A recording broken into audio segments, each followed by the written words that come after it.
Hello दोस्तों, नमस्कार। मैं आपका दोस्त अक्षय योगी। आज हम बात करेंगे। हम देखते हैं कि एक उम्र के बाद हमारे जॉइंट में पेन होने लगता है, लेकिन हम एक ही तरह का इलाज, जिसमें कि हम तेल की मालिश करते करते हम एक ही तरह का इलाज करते रहते हैं और लंबा समय होने के बाद उन जॉइंट में बहुत ज़्यादा पेन होने लगता है।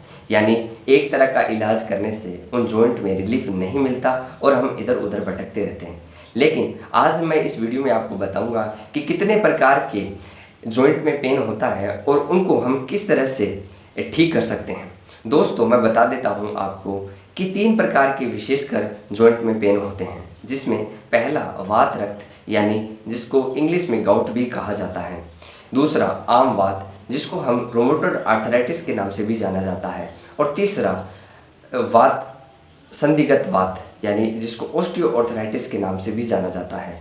दोस्तों, हमें हमें ये समझना होगा कि हमारा जो जॉइंट में पेन है, घुटनों में दर्द है, वो किस तरह का है और उसके बाद ही हम इलाज कर पाते हैं।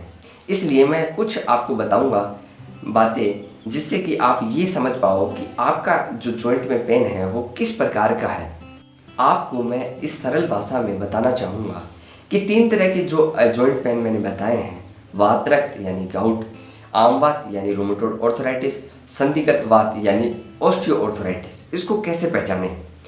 गाउट को पहचानने के लिए यानी वात रक्त को पहचानने के लिए एक विशिष्ट बात है कि ये सबसे पहले छोटी जॉइंटों में, यानी छोटी अंगुलियों में, जो पैर की छोटी अंगुलियां हैं उनसे फैलता है। वो ये बड़ों जॉइंट में पहले नहीं होता, छोटी उंगलियों से बड़े जॉइंट में ये फैलता है। नंबर 2 रोमेटॉइड आर्थराइटिस यानी आम वात। ये बड़े जॉइंट में होता है, लेकिन ये जब फैलता है तो सारे जॉइंट में फैल जाता है और साथ में जब इसका लंबा समय हो जाता है तो उंगलियां मुड़ने लगती है, घुटनों में सूजन रहने लगता है। और साथ में यह चेक भी कर लेना चाहिए, जब आप सोकर उठते हो तो आपकी जॉइंट में बहुत ज़्यादा पेन होता है। जब धीरे धीरे आप काम करने लगोगे तो ये जॉइंट में पेन कम होने लगता है।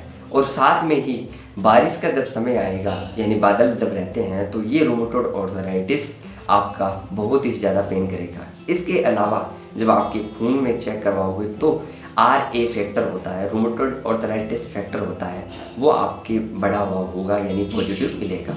इसके अलावा ऑस्टियोआर्थराइटिस जॉइंट पेन में क्या होता है कि आप जब काम अधिक करते हो, यानी जब ज़्यादा चलते हो, तब आपके घुटनों में आपको पता चलेगा कि दर्द ज़्यादा होता है।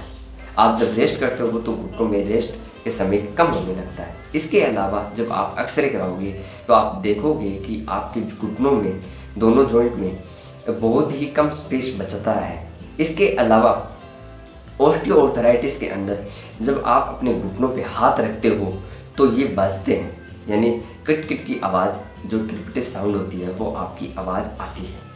अब मैंने ये बताया, और रूमेटॉइड आर्थराइटिस, ऑस्टियोआर्थराइटिस को मैंने आपको बताया। इसके अलावा जो वात रक्त है यानी गाउट के अंदर भी मैंने बता दिया, छोटी उंगलियों से स्टार्ट होता है और साथ में ब्लड की इम्प्योरिटी होने के कारण से इसमें आपके शरीर पे खुजलियाँ चलेगी और छोटी छोटी बूंदे, यानी छोटी छोटी खून की ऐसे ड्रॉप सी आपके शरीर पे मिलेगी। इसके अलावा इसमें जॉइंट के अंदर सूजन भी आ जाता है, यानी कहीं पर भी फोड़ा हो सकता है। अब मैंने ये बताया कि आप इन लक्षणों से देख सकते हो और साथ में आपके खून चेक करवाने से आपको, अगर वात रक्त यानी गाउट है तो यूरिक एसिड बढ़ा रहेगा, अगर आपको रोमेटॉइड आर्थराइटिस यानी आम वात है तो RA फैक्टर बढ़ा रहेगा, और अगर आपको ऑस्टियोआर्थराइटिस यानी संधिगत वात है तो आपकी जो एक्सरे कराने पे पता चलेगा कि आपके जॉइंट के अंदर स्पेस बहुत ही कम बचा है। अब मैं इसके थोड़ा थोड़ा बताना चाहूँगा कि ट्रीटमेंट कैसे करें। तो मैं आपको बता देता हूँ कि अगर वात रक्त आपको है तो आप जो भी गर्म चीज़ें हैं, चाहे तली हुई गर्म चीज़ें हैं, मिर्ची, ये खाना आपको बंद करना पड़ेगा। और ठंडी चीज़ों का मतलब है जो तासीर में ठंडी हो, यानी बर्फ़ जो तासीर में गर्म है, ऐसी चीज़ें नहीं, जैसे सौंफ है, पुदीना है, ऐसी तासीर में जो ठंडी चीज़ें हैं वो आपको खानी पड़ेगी। इसके अलावा इसमें आप आराम से तेल की मालिश कर सकते हो और साथ में ये ध्यान रखना होगा कि तेल गर्म नहीं होना चाहिए, गर्म यानी तासीर में गर्म नहीं होना चाहिए। इसके अलावा आपको मैं बताऊंगा, रूमेटॉइड आर्थराइटिस में आप तेल की मालिश नहीं करोगे, क्योंकि इससे आपके जॉइंट में दर्द बढ़ जाता है। संधिगत वात यानी ऑस्टियोआर्थराइटिस में आप जितना चाहो उतना तेल की मालिश कर सकते हो। किसी भी प्रकार का तेल आपके पास उपलब्ध है, चाहे सरसों का तेल हो, चाहे तिल का तेल हो, आप किसी भी तरह के तेल की मालिश अगर करोगे तो आपके जॉइंट में बहुत ही रिलीफ मिलेगा।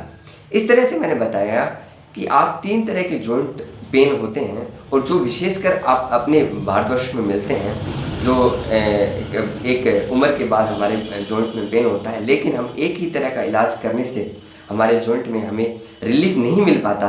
आप अपने जॉइंट में किस तरह का जॉइंट पेन है इस वीडियो से आप समझ जाओ और उसके बाद अलग अलग तरीके से आप अलग अलग तरीके का इलाज कर सकते हो, रिलीफ मिल सकता है। और साथ में ये बता देता हूँ कि बिना चिकित्सक के आप किसी भी आयुर्वेद चिकित्सक से मिलकर आप पता कर सकते हो कि आपका किस तरह का रोमेटॉइड आर्थराइटिस है, ऑस्टियोआर्थराइटिस है या फिर गाउट है, या इस तरह से आप पता कर सकते हो किस तरह का जॉइंट पेन है। और उस जॉइंट पेन को आप पता करने के बाद ही मेडिसिन लोगे, तभी ही रिलीफ मिलेगा। धन्यवाद, आपका प्यार हमेशा बना रहे, हम आपके साथ जुड़े रहेंगे। आप इस वीडियो को सब्सक्राइब और लाइक करें।